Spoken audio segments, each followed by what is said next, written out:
नमस्कार मित्रांनो. MPSC परीक्षेच्या तयारीला लागला असालच. चला तर मग आज आपण मराठी भाषेवरचे 20 महत्वाचे प्रश्न बघणार आहोत. बघूया तुमची तयारी किती पक्की झालीये. तर हे फक्त 20 प्रश्न नाहीत, ही आहे तुमच्या ज्ञानाची एक छोटीशी कसोटी. चला बघूया या आव्हानाला आपण कसे सामोरे जातो. तर आपला पहिला टॉपिक आहे प्रादेशिक बोली. आणि त्यातही आपण अहिराणी बोलीवर जास्त फोकस करणार आहोत. कारण का? तर यावर प्रश्न हमखास येतो. चला पहिला प्रश्न बघूया. खानदेश भागात कोणती बोली बोलली जाते? ऑप्शन्स आहेत अहिराणी, कोकणी, हळबी आणि डांगी. काय वाटतं? चला उत्तर पाहूया. अगदी बरोबर. उत्तर आहे पर्याय क्रमांक 1 अहिराणी. ही बोली आहे ना, ती खानदेशात म्हणजे आपल्या नाशिक, जळगाव, धुळे आणि नंदुरबार जिल्ह्यांमध्ये बोलली जाते. आणि एक इंटरेस्टिंग गोष्ट म्हणजे यातले जवळपास 40% शब्द गुजरातीतून आलेले आहेत. आणि हो, कवयित्री बहिणाबाई चौधरींच्या कवितांमुळे तर या बोलीला एक वेगळंच महत्त्व मिळालंय. ओके, पुढचा प्रश्न बघूया, जो अहिराणी बोलीवरच आहे. गुमणे म्हणजे हरवणे हा शब्द कोणत्या प्रादेशिक भाषेत वापरतात? पर्याय पुन्हा सोपे आहेत. अहिराणी, वऱ्हाडी, नागपुरी की कोकणी? आणि याचंही उत्तर आहे पर्याय क्रमांक 1 अहिराणी. गुमणे हा अस्सल अहिराणी शब्द आहे. बरं का, या बोलीचं एक वैशिष्ट्य लक्षात ठेवा. इथे सच्या जागी छ आणि नच्या जागी न वापरला जातो. हा एक महत्त्वाचा क्लू आहे. चला आता आपण एका खूप महत्त्वाच्या टॉपिककडे वळतोय. देवनागरी लिपी. यावर परीक्षेत हमखास प्रश्न असतात, त्यामुळे जरा नीट लक्ष द्या हां. प्रश्न बघण्याआधी एक संकल्पना समजून घेऊया. आदर्श लिपी म्हणजे नेमकं काय? तर बघा, सोप्पं आहे. ज्या लिपीमध्ये प्रत्येक आवाजासाठी म्हणजे प्रत्येक ध्वनीसाठी एक वेगळं चिन्ह असतं आणि कुठल्याही एका चिन्हातून एकापेक्षा जास्त आवाज निघत नाहीत, तिला आपण आदर्श लिपी म्हणतो. ही व्याख्या डोक्यात फिट बस. आणि याच व्याख्येवर आपला पुढचा प्रश्न आहे, प्रश्न क्रमांक 28. देवनागरी लिपीला आदर्श लिपी का मानलं जातं? काय कारण आहे यामागे? उत्तर आहे पर्याय क्रमांक 2. कारण देवनागरी लिपीत आपण जो प्रत्येक आवाज काढतो त्यासाठी एक स्वतंत्र चिन्ह दिलेलं आहे. हे अगदी तंतोतंत आपल्या आदर्श लिपीच्या व्याख्येत बसतं आणि म्हणूनच आपली देवनागरी लिपी इतकी वैज्ञानिक मानली जाते. चला पुढचा प्रश्न. हा खूप सोपा आहे. प्रश्न 31.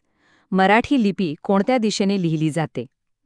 पर्याय आहेत उजवीकडून डावीकडे, डावीकडून उजवीकडे, वरून खाली की खालून वर? याचं उत्तर तर सगळ्यांनाच माहीत असणार. पर्याय क्रमांक 2 डावीकडून उजवीकडे. आपण नेहमी लेफ्ट टू राईट लिहितो. आणि हो, शब्द लिहून झाल्यावर त्यावर जी आडवी रेष मारतो ना, तिला शिरोरेषा म्हणतात, हे विसरू नका. आता बघा, देवनागरी लिपीबद्दलचे काही महत्त्वाचे मुद्दे आपण इथे एकाच ठिकाणी गोळा केले आहेत.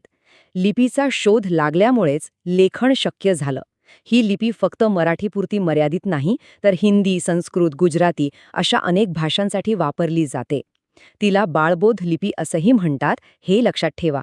आणि तिचं जे जुनं धावतं स्वरूप होतं ना, त्याला मोडी लिपी म्हणत. बघा, एकाच स्लाईडवर आपण कितीतरी प्रश्नांची उत्तरं कव्हर केली. ओके, आता आपला तिसरा विभाग, तो आहे भाषा आणि व्याकरण या संकल्पनांवर. इथे आपण काही बेसिक पण महत्त्वाच्या व्याख्या पाहणार आहोत. या विभागातला सर्वात महत्त्वाचा प्रश्न असा आहे की भाषा आणि व्याकरण यांचं मूळ काम काय आहे, त्यांची मूलभूत व्याख्या काय आहे? तर बघा, भाषा म्हणजे काय? भाषा म्हणजे आपले विचार, आपल्या भावना व्यक्त करण्याचं एक माध्यम, एक साधन. आणि व्याकरण? व्याकरण म्हणजे ते साधन कसं वापरायचं हे सांगणारं शास्त्र. महर्षी पतंजलींनी तर व्याकरणाला शब्दानुशासन असं एकदम समर्पक नाव दिलंय. म्हणजे शब्दांवर अनुशासन ठेवणारं शास्त्र. किती सोपं आहे.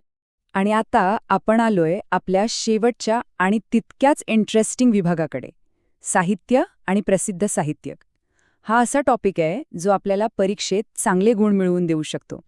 या तक्त्यामध्ये काही महत्त्वाचे लेखक आणि त्यांच्या रचना दिलेल्या आहेत.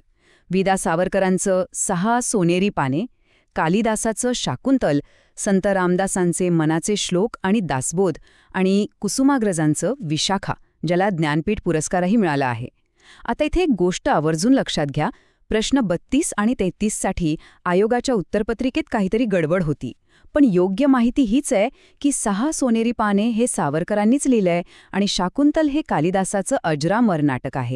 चला पुढचा प्रश्न, प्रश्न क्रमांक 39. बालकवींना कोणत्या नावाने ओळखलं जातं?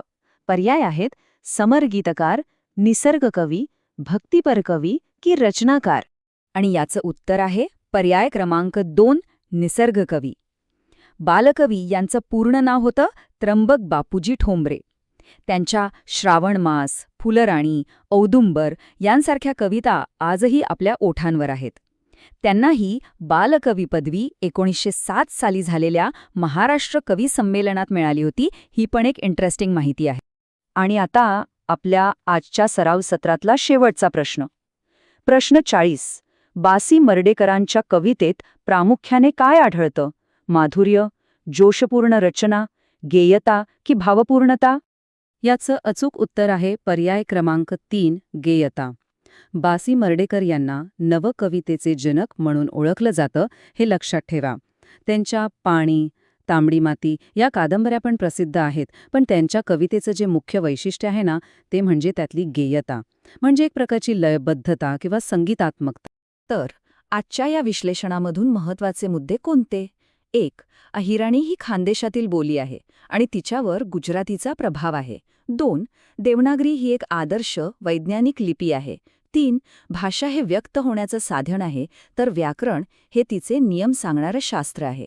आणि 4. सावरकर, कालिदास, रामदास, कुसुमाग्रज, बालकवी आणि मर्ढेकर हे सगळे साहित्यिक परीक्षेच्या दृष्टीने अत्यंत महत्त्वाचे आहेत. हे मुद्दे एकदम पक्के लक्षात ठेवा. आणि आता जाता जाता एक प्रश्न खास आपल्यासाठी. आज आपण जे काही पाहिलं त्यावर आधारित MPSC परीक्षेत या संकल्पनांवर अजून वेगळा कोणता प्रश्न विचारला जाऊ शकतो? जरा विचार करा आणि हो, अभ्यास करत राहा. लवकरच भेटूया पुढच्या भागात.